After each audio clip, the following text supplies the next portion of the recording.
जन्मला दुष्टाचळ काप सुटला होता कृष्णाचा अवतार आनंद करते घरोघर सदा नामवाचे गाते प्रेमी अखंड नाचते तुका मने हारती दोष आनंदाने करते होश यथामती यथा अवकाश आपण या ठिकाणी हा कीर्तन आपलं संपलेलं आहे।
यांचा चार चरणाचा असून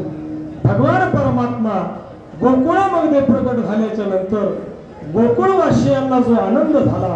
तो आनंद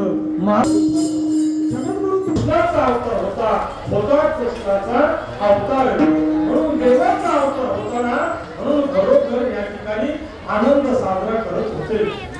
काय आनंद साजरा करत होता म्हणजे काय अखंड अखंड म्हणजे काय सर्व काळ सर्व काळ म्हणजे काय नेहमी नेहमी म्हणजे काय